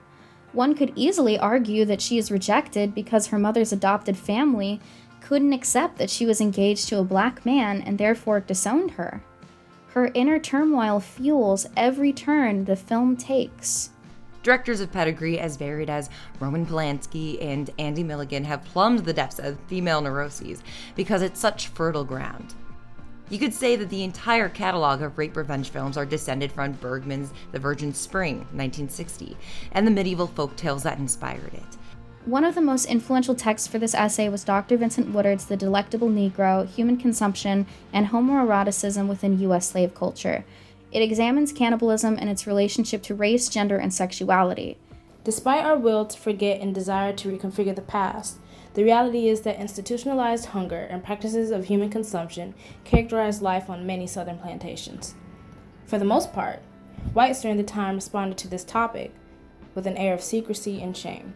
Woodard's thesis is essentially that human consumption, literal and figurative, characterized life under American slavery, whether through institutionalized hunger, sexual assault, practices of seasoning, or actual human consumption. And these legacies carry through to today in ways often inexplicable. Describing the slave condition as one of consumption and self-consumption, Frederick Douglass describes slavery in the narrative as a condition of, quote, starvation causing us to eat our own flesh. In the life and times of Frederick Douglass, he describes himself as enmeshed in webs of, quote, soul-devouring thought that reinforce the fact that he is a slave. Douglass parallels the material reality of cannibalism with the interlocking ideologies of cannibalism that allow the master to consume the slave in the body as well as in spirit and thought. And there stands Marin, independent and gentle to a fault. America has been and continues to be hostile to her, yet she finds beauty in her life and in others. It is Marin's shame and resolve that cause her to seek out her mother, abandon Lee, and reconnect with him. No. I'm not gonna be her. I'm not gonna be her. You can decide no, and I'm deciding that right fucking now. Her attempts to be normal will always fail, because normal frankly doesn't exist. She's a brilliant young woman, the kind every audience seems to sympathize with instantly despite her taboo predilections. Camille DeAngelis concurs that Taylor Russell's performance is really special. I was really excited when I saw Taylor in Waves, knowing she was going to play Marin, and I can't say this for sure, but I'm reasonably certain that Luca had the same reaction when he saw her in that film. He wanted her for Marin. My concern about otherizing a Black female character is still there, and I do feel a responsibility to continue talking about this, and I absolutely adore her. Her real life presence is as warm and engaging as what you see on the screen. She's so subtle, and yet you feel exactly what her character is feeling. And even after she would deliver this excellent performance, she'd work even harder on top of those first couple run-throughs or those first couple takes. She seems to have a very clear sense of her own potential, and she knows when she's not quite living up to it, even though everyone around her thinks she's already doing a stellar job. And she is. The conclusion all of this has led me to is that otherness as a theme is inseparable from cannibalism narratives. It's rooted in our history, hatred, and bodies. It haunts our landscapes. Otherness can be presented as fear of the other, true, but it can also be used to explore connection to the other. That's what differentiates a cannibal holocaust from a Bones and All. Cannibals in modern films are lonely, socially ostracized people textually. They have an unbearable compulsion that cannot be expressed. When they let someone in, they eat them because often they don't know how to love properly. They are othered, but we're also compelled to sympathize with them, not with their victims. And I think fiction is the perfect place to do that. Recall that Sully allegedly isn't a killer. At the start of the film, we're led to believe that he doesn't kill anyone and simply feeds off the recently dead until we see what appears to be Kayla's braid in the hair rope. People left alone to die can't give consent, yet Sully sees himself as morally superior to murderers because their death is inevitable. But all of our deaths are inevitable, is the thing. Every human being will inevitably die if you wait around long enough. Camille DeAngelis' Bones and All ends like this. Lee saves Marin from Sully, and they finally confess their love to each other. Then Marin eats Lee once they've become close, thereby eating an eater and dooming herself to a seemingly never-ending cycle. Then she goes on to eat another boy. But screenwriter David Kajganik instead chose in his adaptation to make Lee a willing and consenting participant in his own consumption. And I just gotta say, what a brilliant move. What is grief if not a constant craving? The idea of the queer cannibal pervades in our culture, and that is due in part to the legacy of one notorious real-life cannibal, Jeffrey Dahmer. The shadow of Dahmer is long, perhaps no better illustrated than by the FBI's own unsealed files. The extensive collection of newspaper clippings show that the Milwaukee Journal printed several letters blaming Dahmer's sexuality for his crimes. In the days following Dahmer's arrest, media and law enforcement officials clung to the term homosexual overkill to explain Dahmer's crimes. As long as the community as a whole allows immorality to flourish, how can you expect all the citizenry to be moral? Following Dahmer's arrest, the media also spread rumors that when police obtained a warrant to take a blood sample from Dahmer, they were testing him for AIDS. Now, the majority of citizens say that this man is sick. I say that our lawmakers are sick also. They allow pornography to flourish, thereby poisoning the minds of the people. It is high time that we wake up to the realities of homosexual behavior and its dangers instead of glorifying it. As details of Dahmer's crimes came to light, so did tapes of the officers' homophobic comments made upon leaving the scene. The officers were recorded telling a dispatcher it had been a boy-boy situation. The term boy-girl was frequently used as shorthand for domestic violence incidents, and joking that they would need to be deloused after returning to the police station. I've always been troubled that this case sparked a new wave of cultural homophobia instead of empathy for the vulnerable boys who were murdered. I don't want to ever see my mother have to go through this again. Never, Jeffrey! Jeffrey! I hate you! Unfortunately, queerness and cannibalism will probably forever be entangled in popular culture. But I wouldn't say Bones and All presents a one-to-one allegory, partially because its queerness is already textual. And you guys, that's not how allegories work. Like, imagine if Aronofsky's mother had a character who was an environmentalist who was constantly running in and talking about how we have to protect Mother Earth in those terms. This is my house. Excuse me, madam, you have a lovely home. Would you be so kind as to take a moment to talk about the environment? Because I really feel that the planet is being decimated by people. Would be kind of incongruous with the allegory, no?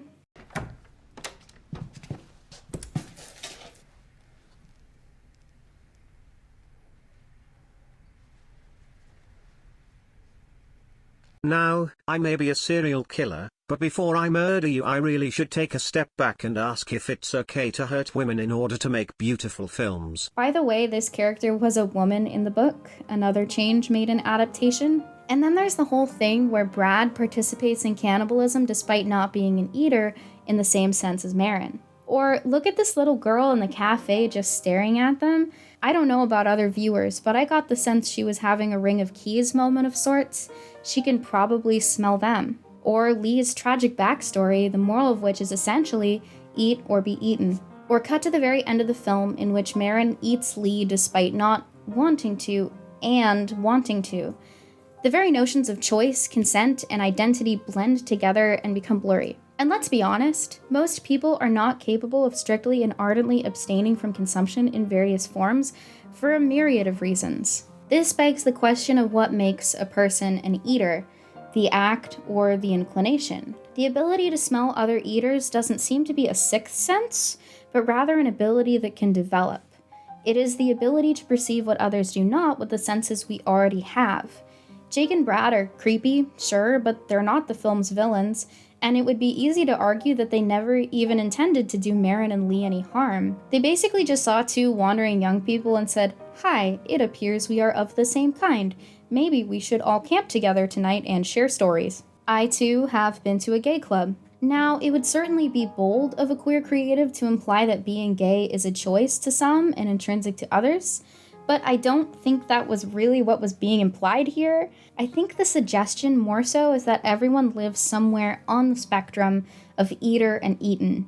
It's not as black and white as one might be led to believe, and as someone who feels trapped in the former category, Marin is furious that someone would lean into it when they don't, have to. The rage she feels in this moment, that someone willingly participated in what brings her so much shame, is widely applicable to otherness in various forms. On that note, I have to praise the film's costuming provided by Giulia Piersanti. She is Guadagnino's go-to professional, and for this film she curated flannels, florals, and ripped, straight-legged jeans aplenty. These kids practically blend into the wallpaper. Bones and All is set shortly before the rise of grunge, riot girl, and adjacent movements that were, surprise, very pro-girl, very gay, very genderqueer. Lee's outfits in particular remind me so much of Seattle's openly progressive countercultures at the start of the 90s. Guadagnino's got a passion for placing films firmly into historical context, to varying degrees of success. I personally think he chose a great time period for these characters to inhabit. The book, conversely, is set vaguely modern day. But not only did Kajganik position these characters as aesthetically ahead of their time, he positioned them as progenitors. The book is set vaguely modern day. So not only are these characters positioned as aesthetically ahead of their time, they're positioned as progenitors. Essentially, the real grunge kids. The kids who were cool before cool was even a thing. And much like Smells Like Teen Spirit smashed the artifice of the rock mainstream, a blow from which it's never really recovered, I think if Lee had lived into adulthood, he might have found a place rather than feel forced to create it. These are not characters ahead of their time, but out of time. The reality is not an idyllic, progressive Seattle grunge bohemia, it's more what Kurt Cobain felt like in Aberdeen. Outcast, despondent, and desperately lonely. The wardrobe of loose floral dresses, slouchy t-shirts, and shredded denim feels slightly out of place for the 1980s, which is when the film is set. But Piersanti is sending a message by not dressing Lee and Marin in the bold colors, parachute pants, or puffed shoulders that were mainstream at the time. It's clear they're the kind of misfits who were the originators of the grunge aesthetic, before it became commodified by people who could afford non-ripped denim but wanted to dress like they couldn't. It feels authentic on Marin and Lee, a chosen family of two, rejected by everyone close to them with barely any money to their name. If the film wanted to set us up to hate them, it wouldn't have put them in such pretty clothing. That quiet creepiness is evident in Bones and All's costumes, too. The raw edges and pastel florals of Lee's button-downs suggest maybe they used to be Emil's old dress he reworked into a top.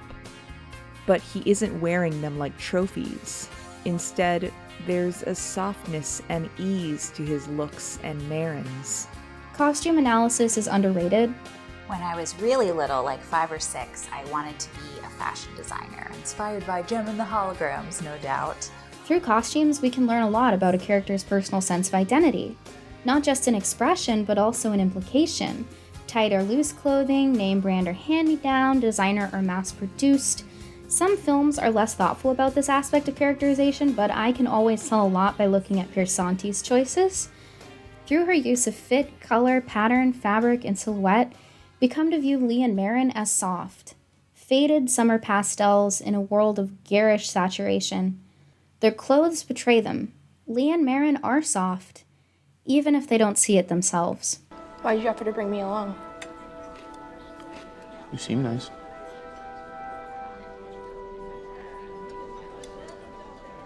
I am nice. Do I seem nice?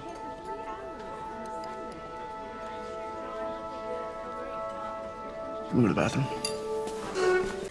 Lee, we can't handle this by ourselves, and... My bad. No, Lee. You're good, all right? You're in shock. Am I bad? No. We have more patience, perhaps even empathy, for fictional characters than we do their real-life counterparts. Faced with neurosis in film or literature, you want to investigate rather than avoid. If watching horror films is cathartic because it provides a temporary feeling of control over the one unknown factor that can't be controlled, death, then wouldn't it make sense to assume a crazy person would find relief in on-screen histrionics?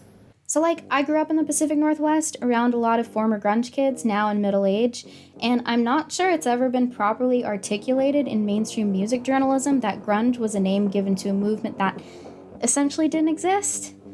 Don't come for me, but a lot of bands with disparate influences and styles have been shoved together under one music journalism label, and it didn't really describe a lot of what was going on. You can even see this in contemporaneous interviews. Are you and Eddie better friends now? Have you always been friends? What's up with we never had a fight ever. I've always hated their band. And Nirvana in particular, usually considered the essential grunge band, wasn't just the latest in rock. They were the antithesis of the rock mainstream. In a world where the most popular rock bands were openly misogynistic, violent, and misanthropic, Nirvana was the opposite. Because I couldn't find any friends, male friends, that I felt compatible with, I ended up hanging out with girls a lot, and I just always felt that they weren't treated with respect, especially because women are totally oppressed. I mean, the word bitch and are totally common. Although I listened to Aerosmith and Led Zeppelin, and I really did enjoy some of the melodies that they've written. It took me so many years to realize that it was just, a lot of it had to do with sexism and the way that they just wrote about their and having sex. And I was just starting to understand what really was pissing me off so much. Those last couple of years of high school, and then punk rock was exposed, and then it all came together. It just fit together like a puzzle. Their music was inspired by The Carpenters, Daniel Johnston, Sonic Youth. Feminist themes pervade, perhaps most notably in Frances Farmer Will Have Her Revenge on Seattle, Penny Royalty, and Polly. And perhaps most of all, Nirvana was anti-apathy. In a world where it was cool to not give a shit, they still did.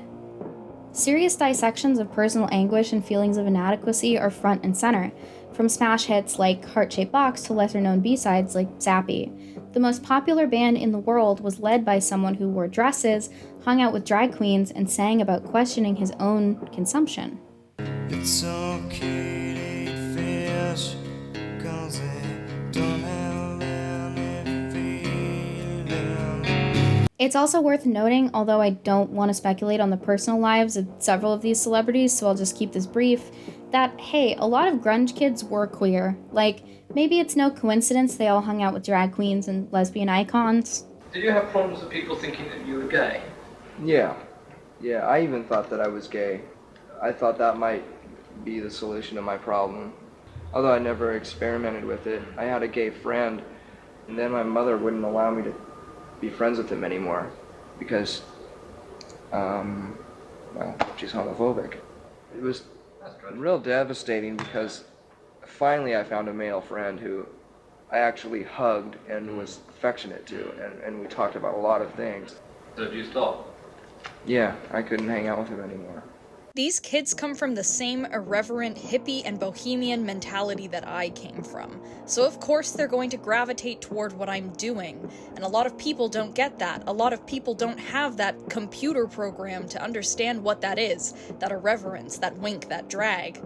A lot of people are offended by it. So Kurt Cobain and Courtney Love and the other kids in that band loved it. And you could see it in their faces when they're taking the pictures. So really it's about the truth of who you are, and this is the truth, one aspect of who you are. Absolutely. I'm many things. In fact, I am even more than this. These bodies that house our souls are really just temporary, like this outfit. It's just flesh. Stuff. We are so incredible. We're an extension of the power that created the whole universe. And we have to acknowledge that and say that and say, yes, I am that. A few years ago, and then again while making this video, I took a trip out to Aberdeen to sit under Yonge Street Bridge, a sort of pilgrimage and place of mourning for Nirvana fans. It's littered with needles and prophylactics, but also letters and flowers. The graffiti is mostly messages of gratitude, love, and support. Fans of the same artist reaching for each other through time. It strikes me that Maren and Lee at no time in this film have that sort of like-minded community, even at a distance.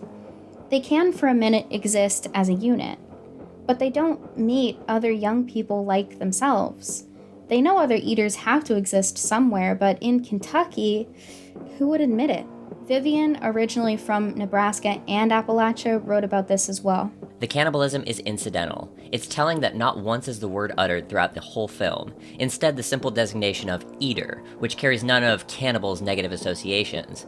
This film is not a one-to-one allegory for queerness. It doesn't need to be. There is no queer subtext. It's just the text. It's not the 80s anymore. We don't need our hands held. We don't need films trying to humanize queer people and make us palatable or sympathetic to straight audiences.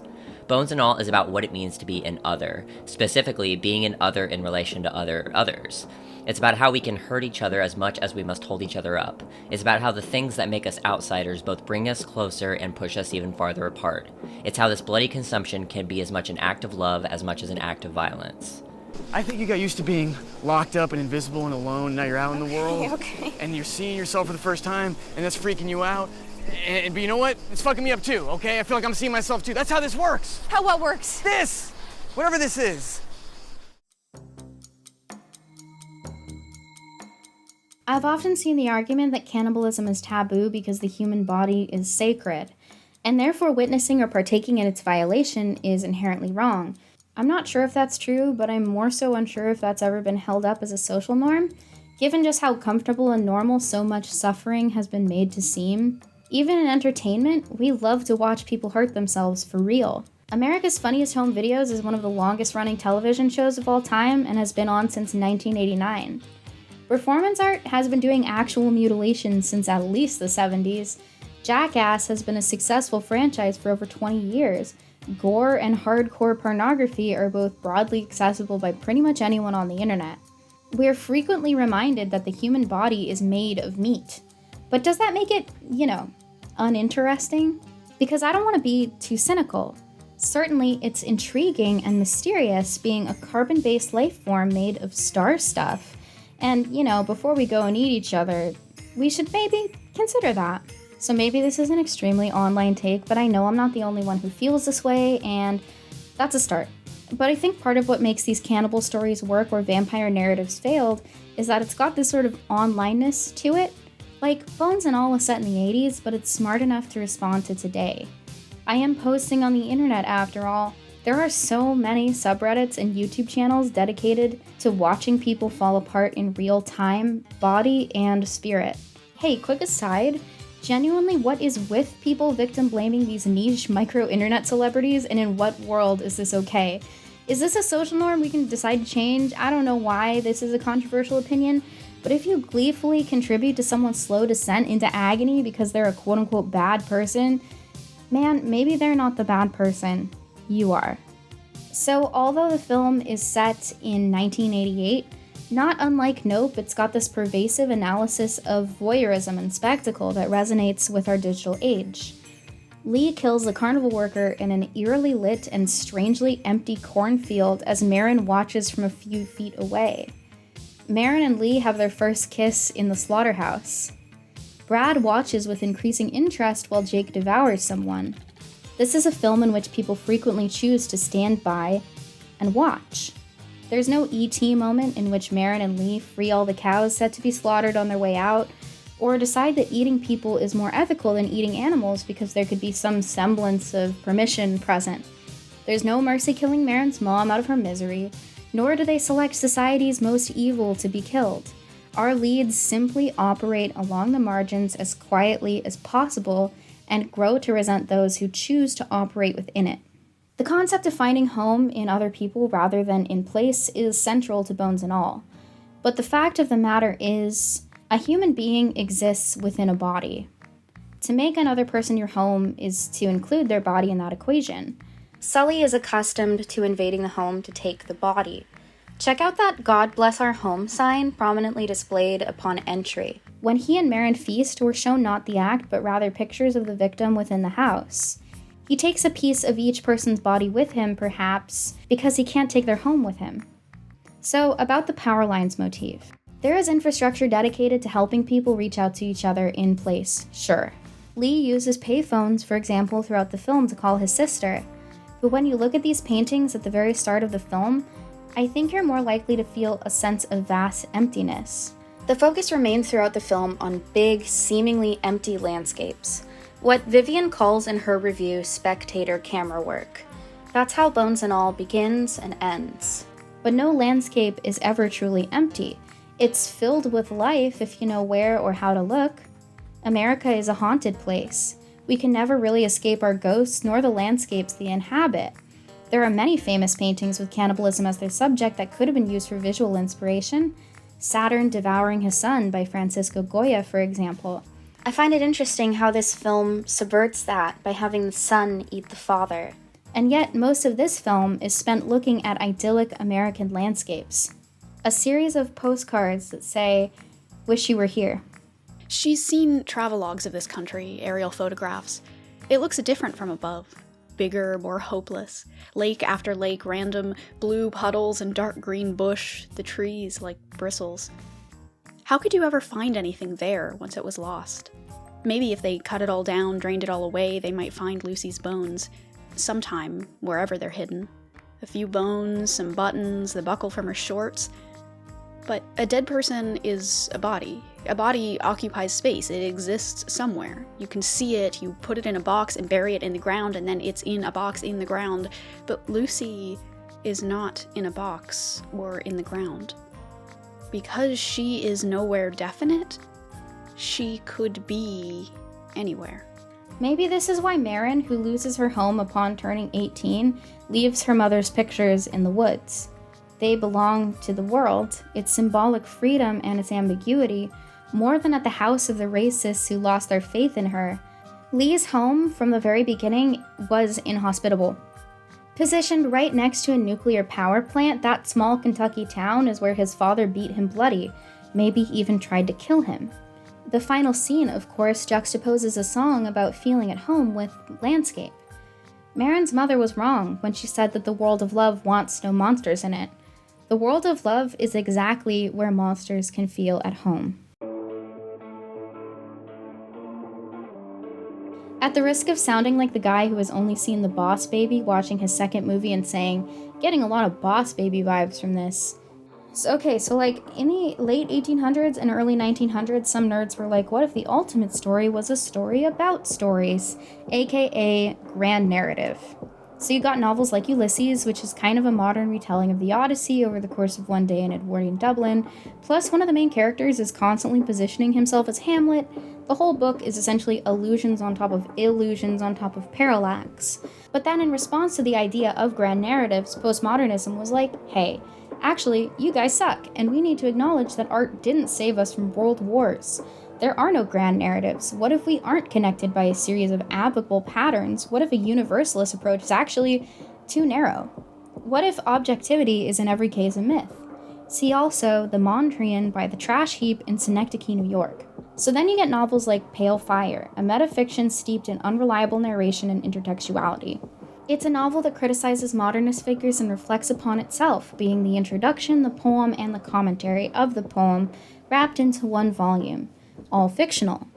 If you want more of my thoughts on Pale Fire, by the way, I did a whole segment on it in LadyKnightTheBrave's video on Blade Runner 2049, which was an absolute blast. The very act Joy suggests, that Kay read from Pale Fire, is an odd thing to ask as the book can be read in a variety of ways. Some suggest reading the novel front to back, while others suggest reading the annotations as they appear in the poem, referring to the index when needed. To read from Pale Fire is not a straightforward task. Despite suggesting he read to her, it's acknowledged that Joy does not like Pale Fire. You hate that book. I don't want to read either. She has opinions that differ from Kay's. Could this be a sign that she's coming into her own autonomy? The problem is, we've kind of reached this point where self-awareness and metatextual deconstruction has been deemed necessary in every story for decades. Like, why do those late Disney Renaissance movies have such obnoxious side characters who kind of ruin the tone of the entire film? Because the general audience is no longer expected to suspend their disbelief and witness the fantastical.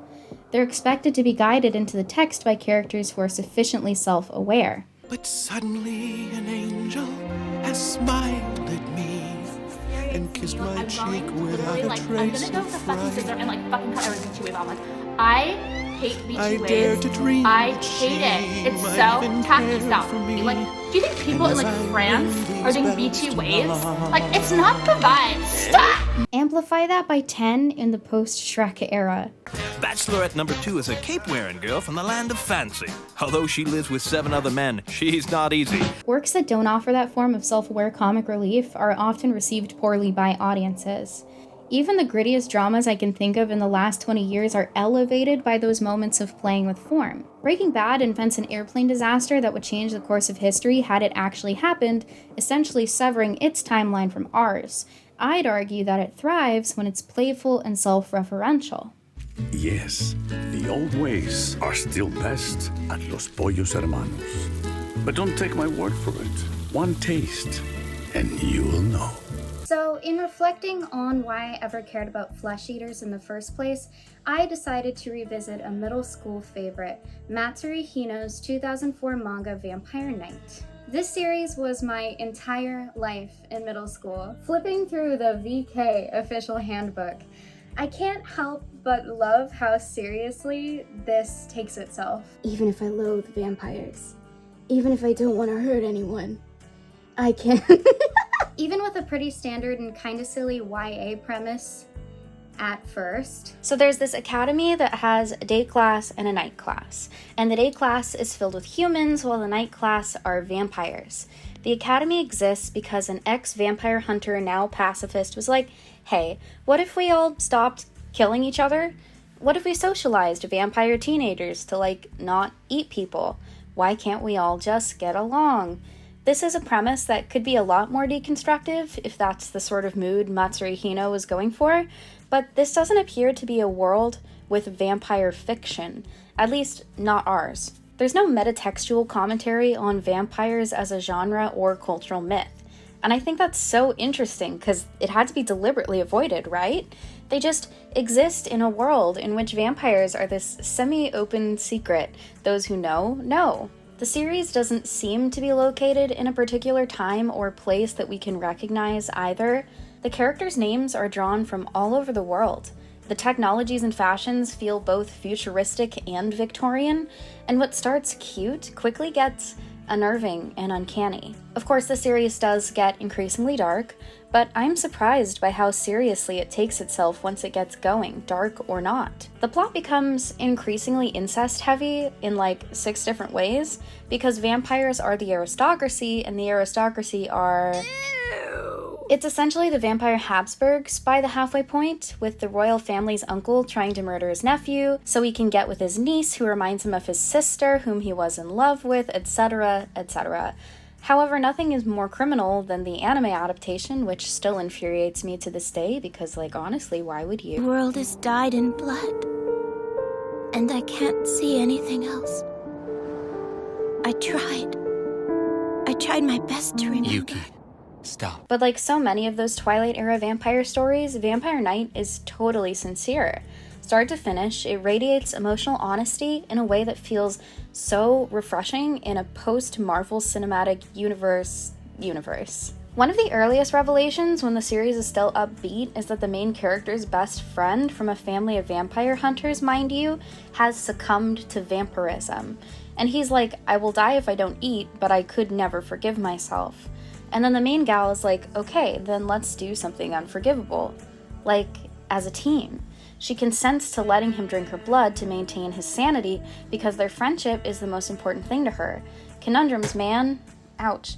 Conundrums, man. Sometimes in life, we need to be able to rely on each other to help with things that are, well, taboo. We have to be able to be there for and talk to our best friends about the dark impulses that we all have. And I just think it's cool that there's a series that has that message that's often read by young people. I think it's really beneficial to have conversations about the bad things in life too. And that's how even Twilight, sexless, smokeless, and saccharine, inspired the most popular depiction of a BDSM relationship ever. Sad but true. I think the best works to successfully deconstruct taboo do so by tethering themselves to an emotional honesty. And if emotional honesty has been relegated to the realm of fiction for women and teenage girls, or the dreaded body genres, then how are we going to have anything to deconstruct in the first place? Essentially, in order to deconstruct, we need to construct. And if we can't construct, we're just eating ourselves. In Bones and All, what I'm seeing goes beyond world building and enters the realm of mythologizing. It's one of an emerging group of works that compel us to sympathize with the eaters of the world. Works in which characters bite what they love and fear most: their spouses, their children, their heroes themselves.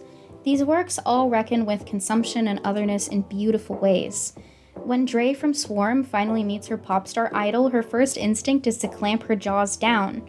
She bites Nylijah because she views her foremost as something to be consumed, even when confronted with her physical presence.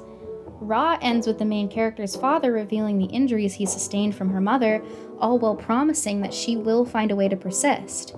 Fresh, should have gone further with it, but I liked many aspects of it.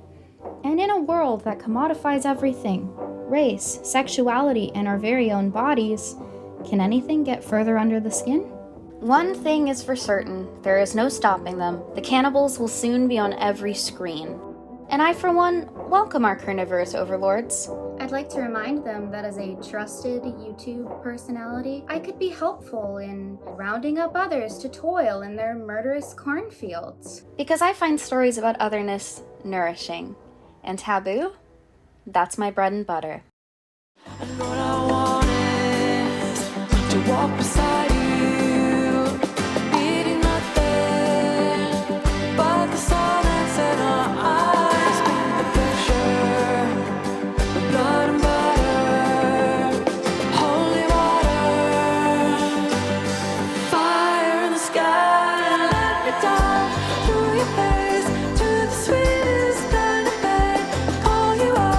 Nothing to say, no, don't need me.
Hi, I'm Jose. I'm Lola. And I'm Zoe. We're a bunch of video essayists. And for the past 6 months, these two have been forcing me to read a children's book series about magical cats. Hot take. I will be the token the warrior cats books are full of magic. Along the way, I've learned the secrets of the forest.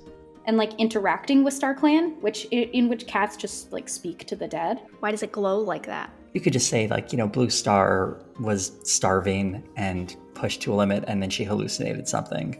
This book about magic cats doesn't follow laws of physics. Also, spiderwebs do not stop bleeding. Join us for the giggle fits and gruesome deaths. A world that's in crisis. It's not sustainable. No, I mean, they're tearing each other apart in this first book.